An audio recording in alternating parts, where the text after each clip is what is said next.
The Conjureverse is expanding, and it's safe to say that The Conjuring: The Devil Made Me Do It won't be the last time audiences see the Warrens. What's next for the Conjureverse after The Conjuring: The Devil Made Me Do It? The third entry in the main series of the Conjuring franchise, the movie, which was released in theaters and on HBO Max in June 2021, was one that fans had been patiently waiting for.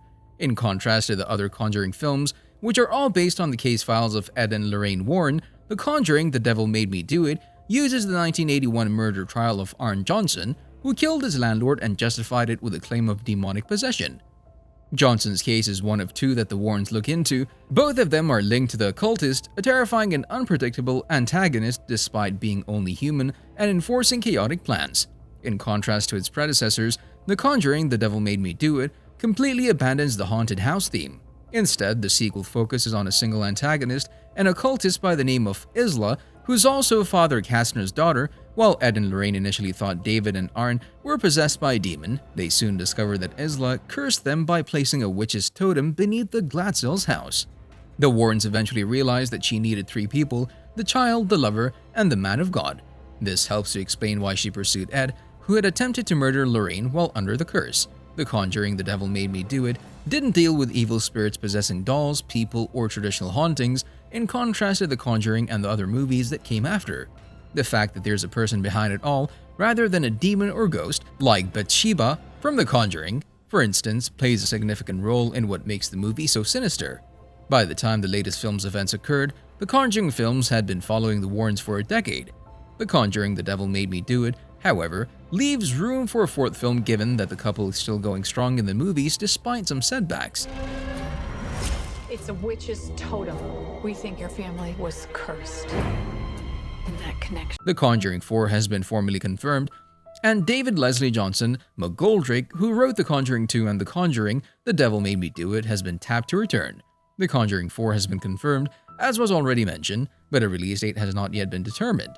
It might not be too long before another Conjuring movie is formally announced by the studio, given how well The Conjuring 3 did at the box office and on streaming services. There was a 3-year gap between the first two films, followed by a 5-year gap to The Conjuring: The Devil Made Me Do It.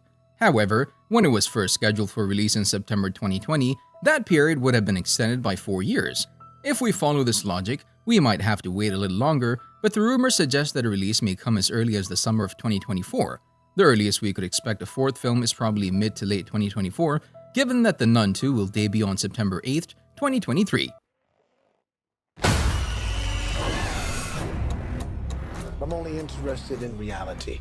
There are few people, except for Farmiga and Wilson, whose participation in the upcoming edition can predict. Sterling Jerrins, who portrayed Judy Warren, Ed and Lorraine's daughter in The Conjuring 2 and The Conjuring: The Devil Made Me Do It, and Steve Coulter, who played Father Gordon, the Warrens' spiritual advisor in all three of the Conjuring movies, as well as Annabelle Comes Home, would almost certainly make a return.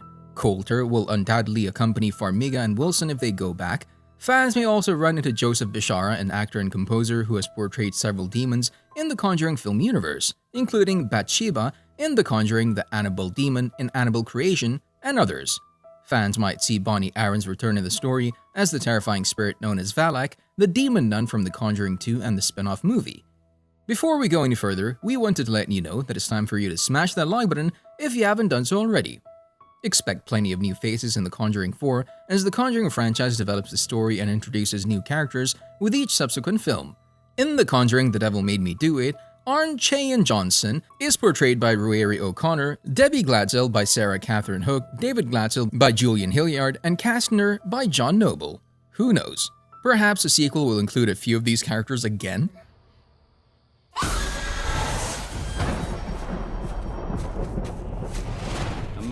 It goes without saying that The Conjuring 3: The Devil Made Me Do It destroyed the box office when it was released in 2021. The eagerly awaited horror movie earned $24.01 million over its opening weekend, making it the third largest box office debut during the peak of the coronavirus pandemic. So the question of whether or not The Conjuring 4 will occur naturally arises in the wake of The Conjuring 3's success. So what can audiences expect from a potential fourth film? The Conjuring: The Devil Made Me Do It, its events, which take place in 1981, take place rather late in the Warrens' careers as paranormal investigators, but the murder trial of Arne Johnson wasn't the last supernatural incident the couple looked into. Many others that happened after that, such as the Smurl haunting or the demon infestation of the Snedeker home in 1986, could be explored in The Conjuring 4 and future films. The Smurl haunting was already adapted into a film with A Haunting in Connecticut, but it could still get a Conjuring 4 adaptation with Patrick Wilson and Vera Farmiga's characters. Another option for the plot involves the possibility of the Warrens looking into a werewolf mystery, which was a concept that James Wan had previously discussed.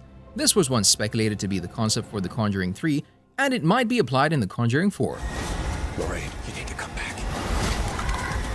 Is saving him worth everything you have? The Warrens might decide to stick closer to home in an original case because North America has a lot of eerie locations and potential monsters that they could look into. It might be a disappointing step backward for the series to return to one after the third film broke free of the haunted house formula, so if they want to stay away from that cliche, there's one case from the Warrens case files that have not yet been examined but has a lot of potentials: the story of the White Lady at the Union Cemetery in Easton, Connecticut. Even though they didn't look into the phenomenon themselves, the Warrens have claimed to have a video of the White Lady in action and that they have written a book about it.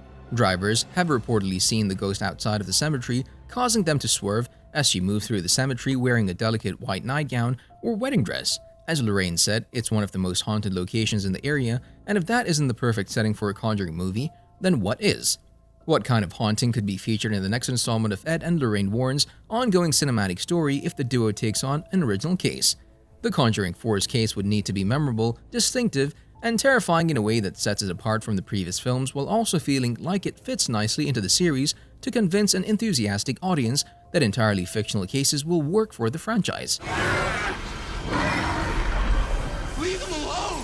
Arnie, don't talk to him! I said, leave him alone! The Warrens might be sent to a foreign nation to help a family in need if this movie is anything like The Conjuring 2, which might serve as inspiration. Ed and Lorraine could investigate a haunting in a nation with a long history of paranormal activity after having already been to England, such as France or China.